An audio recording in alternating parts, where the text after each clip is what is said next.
Workout करते समय गर्दन की मसल्स को स्ट्रॉन्ग करना आपकी टारगेट लिस्ट में टॉप पर नहीं हो सकता, लेकिन असल में आपको उनकी अनदेखी नहीं करनी चाहिए। वे न केवल आपकी टोटल इमेज में इजाफा करती हैं, बल्कि आपकी हेल्थ के लिए भी अच्छी होती हैं। 2008 में कोपेनहेगन में वर्किंग एनवायरनमेंट के लिए नेशनल रिसर्च सेंटर के वैज्ञानिकों ने साबित किया कि एक मजबूत गर्दन इस एरिया में दर्द से राहत देती है। क्यों ना आप अभी से लाभ उठाना शुरू कर दें और गर्दन को मजबूत करने वाली कुछ एक्सरसाइज करें। Number 1, dumbbell श्रक। ये एक ऐसी एक्सरसाइज है जो आपके कंधों और गर्दन दोनों को टारगेट करती है, इसलिए यहाँ डबल बेनिफिट है। ये एक बेसिक सेट है जिसे गर्दन के किसी भी वर्कआउट में शामिल किया जाना चाहिए। तो क्यों ना हम इसी के साथ स्टार्ट करें। दोनों हाथों में डंबल लें और अपने आर्म्स को अपने शरीर के साथ और अपने पैरों को हिप्स की चौड़ाई जितना अलग करके सीधे खड़े हो जाएं। श्योर करें कि डंबल बहुत भारी न हो। आप खुद पर ज्यादा दबाव न डालें, नहीं तो आपकी गर्दन में अकड़न आ सकती है। हथेलियों को अपने टॉर्सो यानी धड़ की ओर रखते हुए सांस छोड़ें और अपने कंधों को पूरे ऊपर उठाएं। 1 सेकंड के लिए इस पोजीशन में रहें और कहें, मुझे नहीं पता, बस मजाक कर रहा हूँ। अपनी सांस वेस्ट न करें। अपने कंधों को नीचे करें और हो गया, आपने एक रेपिटेशन कर लिया। 8 से 12 बार रेपिटेशंस करें। 30 सेकंड के लिए रेस्ट करें और 2 बार और repeat. Number 2, face down resistance. अब ये वाली वर्कआउट खास तौर से आपकी गर्दन को टारगेट करती है, लेकिन इसे सावधानी के साथ किया जाना चाहिए। अगर आप इसे गलत तरीके से करते हैं तो इससे गंभीर चोट लग सकती है। एक फ्लैट बेंच पर अपना फेस नीचे की ओर करके लेट जाएं, ताकि आपका चेहरा, गर्दन और कंधे किनारे पर लटक रहे हों। अपने हाथों में एक लाइट वेट वाली प्लेट या पानी की बोतल लें और इसे अपने सिर के पीछे पकड़ें। अब वेट को उठाते हुए सांस अंदर लें और जिस तरह से किसी चीज को अप्रूव किया जाता है उस स्टाइल में अपने सिर को नीचे की तरफ करें। फिर सांस छोड़ें और अपने सिर को स्टार्टिंग पोजीशन में उठाएं और इसे 1 सेकंड के लिए होल्ड करें। 8 से 12 रेपिटेशंस के 3 सेट करें, लेकिन ये श्योर करें कि आप अपने आप को ओवर स्ट्रेन न करें। अगर आप किसी पॉइंट पर बहुत ज्यादा टेंशन फील करते हैं तो तुरंत रुक जाएं। नंबर 3, सिंगल आर्म डंबल रो। अगर आप पूछना चाहते हैं कि आर्म रो का गर्दन से क्या कनेक्शन है, तो मैं आपको ब्लेम नहीं करता। ये काफी हैरान करने वाला हो सकता है। शॉर्ट में बताएं तो लगभग हर एक्सरसाइज एक साथ कई मसल्स को टारगेट करती है, बशर्ते वो पूरी तरह से अलग तरह की न हो। उदाहरण के लिए जैसे बाइसेप्स कर्ल। डंबल रो कोई एक्सेप्शन नहीं है। वे आपके ट्राइसेप्स, शोल्डर्स और गर्दन की बैक को टारगेट करती हैं। अपने लिए एक अच्छी और आरामदायक फ्लैट बेंच लें और उस पर अपना दाहिना घुटना रखें। अपने बाएं पैर को फ्लोर पर मजबूती से टिकाएं और अपने बाएं हाथ में डंबल लें। आगे झुकें। अपनी पीठ को जितना हो सके स्ट्रेट रखें ताकि आपकी लोअर बैक पर ज्यादा स्ट्रेन न पड़े, और अपने दाहिने हाथ को सपोर्ट के लिए बेंच पर रखें। अपने बाएं हाथ को डंबल के साथ फ्लोर पर लटका दें और इसे एल्बो से थोड़ा मोड़ें। अब उस हाथ को तब तक उठाएं जब तक कि आपकी अपर आर्म फ्लोर के पैरेलल न हो जाए। इसे 1 सेकंड के लिए वहीं होल्ड करें और फिर वापस नीचे करें। 8 से 12 रेपिटेशंस करें। फिर साइड चेंज करें और रिपीट करें। साइड स्विच करते हुए कम से कम 3 सेट करना सबसे बेस्ट होगा। Number 4, lateral raise. फिर से ये एक कॉम्प्लेक्स एक्सरसाइज है जो न केवल आपकी गर्दन और ट्रैप्स बल्कि आपके शोल्डर्स और अपर आर्म्स को भी टारगेट करती है। अपने पैरों को शोल्डर की चौड़ाई जितना अलग करके सीधे खड़े हो जाएं। दोनों हाथों में डंबल उठाएं और अपनी आर्म्स को अपने शरीर के साथ लटका दें। ऐसे में हथेलियां आपके टॉर्सो की ओर होनी चाहिए। लोअर बैक में स्ट्रेन कम करने के लिए अपने घुटनों को थोड़ा मोड़ें और बेटर लीवरेज के लिए अपनी एल्बो को भी मोड़ें। अब अपनी आर्म्स को साइड्स की ओर उठाएं जैसे कि आप उड़ने के लिए तैयार हो रहे हैं, और श्योर करें कि आपकी अपर आर्म्स टॉप पर फ्लोर के पैरेलल हो। 1 सेकंड के लिए ऐसे ही रहें। सांस लें और धीरे धीरे अपनी आर्म्स को वापस नीचे की तरफ ले जाएं। ये एक रेपिटेशन है और आपको 8 से 12 रेपिटेशंस के 3 सेट की जरूरत होगी, ठीक वैसे ही जैसे अब तक बाकी सभी के साथ किया है। Easy. Number 5, front dumbbell raise. आपने इसे साइड्स के लिए किया है, अब फ्रंट के लिए भी ऐसा ही करने का टाइम आ गया है। फ्रंट डंबल रेज आपके शोल्डर्स के फ्रंट, आपके ट्रैप्स और गर्दन की साइड्स के साथ साथ अपर चेस्ट मसल्स को टारगेट करता है। डंबल लें और अपने वेट वाले हाथों को अपनी थाइस के सामने रखते हुए सीधे खड़े हो जाएं। हथेलियां उनके सामने की तरफ हों। अपनी हथेली को मोड़े बिना अपने दाहिने हाथ को सामने की ओर तब तक उठाएं जब तक कि आपकी आर्म फ्लोर के पैरेलल थोड़ी ऊपर न हो जाए और हाँ, कोहनी थोड़ी मुड़ी हुई हो। श्योर करें कि आप अपने टॉर्सो को अगल बगल या पीछे से आगे की ओर नहीं घुमाते हैं। ये गलत फॉर्म है और एक्सरसाइज के असर को कम कर सकती है। जब आपका हाथ टॉप पोजीशन में हो तो इसे 1 सेकंड के लिए वहीं होल्ड करें और फिर इसे वापस अपनी थाई पर ले आएं। अपने बाएं हाथ से रिपीट करें और तब तक जारी रखें जब तक आप 8 से 12 रेपिटेशंस नहीं कर लेते। 10 सेकंड के लिए रेस्ट करें और पहले वाले की तरह 2 और सेट करें। Number 6, face up resistance.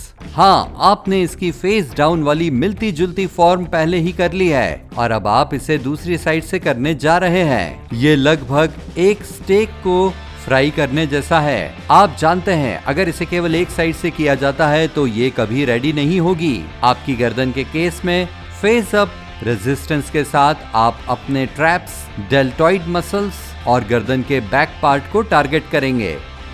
एक फ्लैट बेंच पर उसी तरह लेटें जैसे आपने फेस डाउन रेजिस्टेंस के लिए किया था। आपका सिर, गर्दन और कंधे बेंच के किनारे पर हवा में लटके होने चाहिए। एक लाइट वेट की प्लेट लें और इसे अपने माथे के ऊपर रखें। सांस लें और धीरे धीरे अपने सिर को पीछे की ओर ले जाएं, जबकि वेट को अपने माथे पर सिक्योर रखें। सांस छोड़ते हुए अपने सिर को वापस स्टार्टिंग पोजीशन में उठाएं। इसे 1 सेकंड के लिए होल्ड करें और फिर रिपीट करें।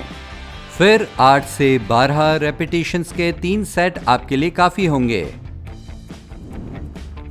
Number 7, reverse fly. ये आज की गर्दन की वर्कआउट के लिए हमारा फिनिशर होगा और ये कम नहीं, क्योंकि ये सीधे गर्दन को इफेक्ट नहीं करती। इससे पहले कि आप अपनी आईब्रो उठाएं, आईब्रो रेज, ये भी एक अलग एक्सरसाइज होनी चाहिए। मैं समझता हूँ आपकी गर्दन, खास तौर से इसका बैक पार्ट, आपकी ट्रेपेजियस मसल्स के साथ साथ बैक की दूसरी मसल्स जैसे कि रोम्बॉइड और डेल्टॉइड्स से मजबूती से कनेक्ट होती है। तो वर्कआउट को असल में एफर्ट के लायक बनाने के लिए आपको अपनी अपर बैक को भी स्ट्रॉन्ग बनाना चाहिए। रिवर्स फ्लाई बस इसके बारे में है। ये रोम्बॉइड और डेल्टॉइड्स को टारगेट करता है, जिससे आपकी गर्दन और शोल्डर्स मजबूत और ज्यादा फ्लेक्सिबल होते हैं।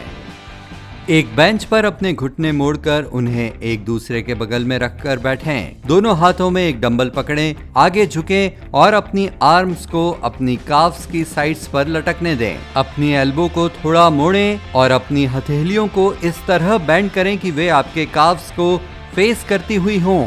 ये श्योर करें कि आपकी बैक स्ट्रेट हो और कमर से बेंड ना हो रही हो। अगर आप इस एक्सरसाइज को गलत तरीके से करते हैं तो आपके लोअर बैक में सीरियस तकलीफ हो सकती है। अब सांस छोड़ें और धीरे धीरे अपनी आर्म्स को साइड्स तक उठाएं जब तक कि वे फ्लोर के पैरेलल न हो। 1 सेकंड के लिए टॉप पोजीशन में रहें, सांस लें और फिर धीरे धीरे फिर से अपनी आर्म्स को स्टार्टिंग पोजीशन में लाएं। इसके कम से कम 8 रेपिटेशंस करें। 10 सेकंड के लिए रेस्ट करें और दूसरे सेट के साथ फॉलो करें और उसके बाद फिर दूसरा सेट करें। बधाई, आपने आज का नेक एंड ट्रैप्स वर्कआउट पूरा कर लिया है। आइए कुछ एडिशनल बातों को रिवाइज करें जो पक्के तौर पर आपके वर्कआउट करने से पहले और बाद में काम आएंगी। सबसे पहले अपनी गर्दन को वार्म अप करना न भूलें। ये आपकी बॉडी के उन रीजन्स में से एक है जो आपकी लोअर बैक और जॉइंट्स के साथ स्ट्रेन डैमेज के लिए ज्यादा खतरे वाले होते हैं। ये श्योर करें कि आप वार्म अप एक्टिविटी में थोड़ा ज्यादा टाइम लगाएं, वरना अगले दिन या वर्कआउट के ठीक बाद आपकी गर्दन में अकड़न और दर्द हो सकता है। इसके बाद गर्दन का वर्कआउट बस एक दिन का इकलौता वर्कआउट नहीं होना चाहिए। इसे आमतौर पर किसी और एक्सरसाइज के साथ मिलाना चाहिए और ट्रेनर्स इस पर बहस करते हैं कि कौन सा सबसे अच्छा है। इसे अपनी आर्म्स और शोल्डर्स के दिन के साथ जोड़ें या इसे चेस्ट और बैक की एक्सरसाइज वाले दिन से जोड़ें। असल में इसको लेकर कोई एक राय वाला जवाब नहीं है, इसलिए उन दिनों को चुनें जिनमें आप सबसे ज्यादा कंफर्टेबल फील करते हैं और उनमें गर्दन की ट्रेनिंग को शामिल करें। एक छोटी सी टिप, हालांकि अगर आप अपने शोल्डर्स को ट्रेन कर रहे हैं तो आप अपनी गर्दन को टारगेट करने के एक्स्ट्रा बोनस के लिए ट्रैप्स को स्क्वीज कर सकते हैं। तीसरा, गर्दन की वर्कआउट के बाद कूल डाउन होना उतना ही जरूरी है जितना कि उसे गर्म करना। जिम में अक्सर कूलिंग डाउन की अनदेखी की जाती है, लेकिन प्रोफेशनल ट्रेनर्स इस प्रैक्टिस के खिलाफ एडवाइस देते हैं। एक इंटेंस वर्कआउट के बाद आपकी मसल्स पंप अप हो जाती हैं और अगर आप उन्हें थोड़ा स्ट्रेच नहीं करते हैं तो इनमें अकड़न आ सकती है। स्ट्रेचिंग से थकी हुई मसल्स को फ्लेक्सिबिलिटी मिलेगी जिसकी उन्हें बहुत जरूरत है और आप अगले दिन बेटर फील करेंगे। और आखिर में इसे ज्यादा न करें। जैसा कि मैंने पहले कहा, आपकी गर्दन आपकी बाकी मसल्स के मुकाबले ज्यादा कमजोर है, इसलिए दूसरी एक्सरसाइज की तुलना में वेट लाइट रखें। साथ ही हफ्ते में 3 बार काफी है। अगर आपको लगता है कि ये बहुत ज्यादा हो रहा है तो आप दिन घटाकर 2 भी कर सकते हैं। किसी दिन अकड़े हुए सिर के साथ सुबह उठना कोई नहीं चाहेगा, मुझ पर विश्वास करें, इसलिए अपनी गर्दन को सेफ रखें।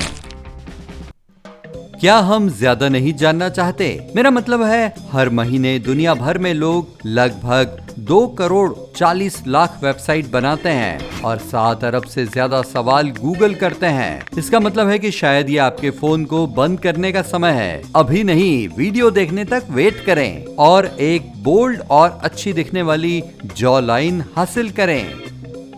बाद में हम कुछ दूसरी ट्रिक्स बताएंगे जिनकी हेल्प से आप वो तराशे हुए लुक को पा सकते हैं। नेक कर्ल अप। आइए फ्रंट नेक मसल्स को एक्टिवेट करने की कोशिश करें। पीठ के बल लेटें और अपनी जीभ को पैलेट यानी तालू से प्रेस करें। अपनी चिन को अपनी चेस्ट के पास लाएं और अपने सिर को फ्लोर से थोड़ा ऊपर उठाएं, जबकि आपकी बाकी बॉडी उसी पोजीशन में रहे। हर एक के 10 रेपिटेशंस के साथ 2 सेट करें। जब आप कुछ सहने की ताकत जुटा लेते हैं तो कुछ दिनों में और सेट जोड़ें। Fish face. ये एक्सरसाइज आपके चीक्स की मसल्स को टोन करती है। अपना मुंह बंद करें और अपने लिप्स को थपथपाएं। फिर अपने दाहिने गाल को अंदर की ओर खींचें और 5 सेकंड के लिए इस पोजीशन को होल्ड करें। इसे 20 बार दोहराएं और बाएं गाल पर स्विच करें। दोनों तरफ से करने के बाद 10 रेपिटेशंस करें। Jaw flex. अपनी जॉ को टाइट करना न भूलें। अपने सिर को पीछे की ओर तब तक झुकाएं जब तक कि आपकी आंखें छत को न देख लें। अपने निचले होंठ को अपने ऊपरी होंठ के ऊपर तब तक चढ़ाएं जब तक आप अपने कानों के पास की मसल्स में हल्का स्ट्रेच फील न करें। 10 से 15 सेकंड तक इसी पोजीशन में रहें। रिलैक्स करें और फिर 10 और रेपिटेशंस करें। Tongue twister. अब हम आपकी चिन के नीचे की मसल्स पर काम करेंगे। अपना मुंह बंद करें और अपनी जीभ से अपने पैलेट को दबाएं। अपने मुंह के अंदर पूरी छत को कवर करने की कोशिश करें। अब नाक से सांस लेते हुए 20 सेकंड के लिए अपनी फेवरेट धुन को गुनगुनाएं। वाइब्रेशन आपकी मसल्स को एक्टिवेट करेगी। अपने मुंह को रिलैक्स करें और 20 रेपिटेशंस करें। Air blowing exercise. अगला पड़ाव आपके चीक्स और गर्दन की मसल्स। अपने अपर लिप्स को हवा से भरें और अपना मुंह बंद रखें। नाक से सांस लेते हुए 10 सेकंड के लिए हवा को वहीं रोक कर रखें। फिर हवा को बाएं गाल पर ले जाएं और 10 सेकंड के लिए होल्ड करें। आखिर में इसे दाहिने गाल पर ट्रांसफर करें। 10 तक गिनें और रिलीज कर दें। 10 रेपिटेशंस करें। चिन लिफ्ट्स। ये आपके जॉ, गले और गर्दन की मसल्स को मजबूत करने का टाइम है। पीठ सीधी करके बैठ जाएं। अपने सिर को पीछे की ओर तब तक झुकाएं जब तक कि आपकी आंखें छत न देख लें। अपने होठों को कस लें और 5 तक काउंट करें। अपनी मसल्स को रिलैक्स करें और 10 रेपिटेशंस करें। आइए अपने गाल और होंठ दोनों की मसल्स को मजबूत करें। स्माइलिंग। अपने दांतों को एक साथ कसकर बंद करें और नकली मुस्कान बनाते हुए अपने गालों की मसल्स को स्ट्रेच करें। 5 सेकंड तक इसी पोजीशन में रहें और फिर रिलैक्स करें। ऐसा 10 बार और करें। Outward jaw. अब चिन और गर्दन को बूस्ट करने की बारी है। पीठ सीधी करके बैठ जाएं। अपने सिर को दाईं ओर मोड़ें और अपने जॉ को बाहर की ओर पुश करें। 5 सेकंड तक इसी पोजीशन में रहें और फिर रिलैक्स करें। बाईं ओर भी ऐसा ही करें। 10 बार रिपीट करें।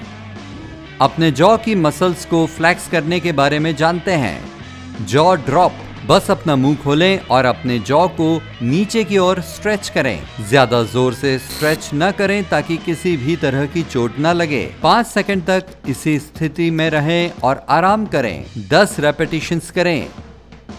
Vowel sounds. अब हम आपके लिप्स की साइड्स और मुंह के आसपास की मसल्स को टारगेट कर रहे हैं। मुंह खोलकर सीधे बैठ जाएं। सभी वोवल रिपीट करें। ए, ई, आई, ओ, यू। जब आप ऐसा करते हैं तो आवाज भी निकालें। इस एक्सरसाइज के दौरान अपने दांतों को टच ना होने दें। पहले राउंड के बाद अपने मुंह को रिलैक्स करें और 20 रेपिटेशंस करें। प्लेटिस्मा स्ट्रेच। जॉ लाइन से कंधे तक चलने वाली बड़ी मसल्स को स्ट्रेच करें। सीधे बैठ जाएं और अपने लिप्स को अपने दांतों पर प्रेस करें। अपने मुंह के कोनों को नीचे की ओर स्क्वीज करें और अपना मुंह थोड़ा सा खोलें। अपने लोअर जॉ को वापस ऊपर लाएं और फिर से नीचे लाएं। ऐसा 5 बार करें। 10 रेपिटेशंस करें। आइए अपनी गर्दन की मसल्स पर फिर वापस चलते हैं। Collar bone backup. फ्लोर पर बैठ जाएं और सिर को ग्राउंड के लेवल पर रखें। अपने सिर को तब तक पीछे लाएं जब तक आपको अपने गले की साइड्स की मसल्स में स्ट्रेच महसूस न हो। इसके बाद अपने सिर को वापस स्टार्टिंग पोजीशन में ले आएं। हर एक 10 रेपिटेशंस के साथ 3 सेट करें। Lions Yon. ये आपकी गर्दन और जॉ की मसल्स को स्ट्रेच करने का टाइम है। अपना मुंह चौड़ा करके खोलें और अपनी जीभ को जितना हो सके बाहर निकालें। आपको आपकी गर्दन, जॉ और चिन की मसल्स टाइट होती हुई फील होनी चाहिए। 10 सेकंड तक इसी पोजीशन में रहें और फिर रिलैक्स करें। 10 बार रिपीट करें। अपनी जॉ की मसल्स को कैसे मजबूत करें? रेजिस्टेंस। अपने दोनों हाथों को पकड़ें और सीधे अपनी चिन के नीचे रखें। रेजिस्टेंस पर काबू पाते हुए अपने जॉ को नीचे की ओर ले जाएं। अपने हाथों में और फोर्स लगाएं और 5 सेकंड तक इसी पोजीशन में रहें। रिलैक्स करें और 10 बार रिपीट करें। अब बात करते हैं टंग यानी जीभ के पोस्चर की। म्यूइंग। अपने आप को एक बेहतर प्रोफाइल बैलेंस देने के लिए जब आप कुछ नहीं कर रहे हो तो अपनी जीभ को अपने मुंह के अंदर ऊपर की तरफ दबाकर देखें। इससे आपके जॉ और गर्दन की मसल्स की स्ट्रेंथ बनी रहेगी। मेरे पास कुछ और ट्रिक्स हैं जिन्हें आप रेजर कट जॉ लाइन के लिए ट्राई कर सकते हैं। Chewing gum. ये आपके फेस की लोअर मसल्स पर काम करेगी और भूख को दबाने के बाद आपको स्नैक्स कम करने में भी हेल्प करेगी। अपनी दाढ़ी को शेप दें। मिरर के सामने खड़े हो जाएं और अपने फेस के प्रोपोर्शन को देखें। अपने जॉ को स्क्वायर्ड लुक देने के लिए अपनी दाढ़ी को ट्रिम करें। आप लोग भी ट्राई कर सकते हैं। बाल कटवाएं। अपने सिर के किनारों को ट्रिम करके रखें और ऊपर की तरफ बालों का वॉल्यूम ऐड करें। इससे आपका चेहरा कम गोल दिखेगा। सॉल्टी स्नैक्स कम करें। नमक आपके शरीर में ज्यादा पानी बनाए रखता है और ये आपके गालों को फूला हुआ बना सकता है। पानी पिएं, इससे एक्स्ट्रा फैट से छुटकारा मिलता है। आपकी बॉडी में चेंज देखने के लिए 8 ग्लास पानी पीना काफी है।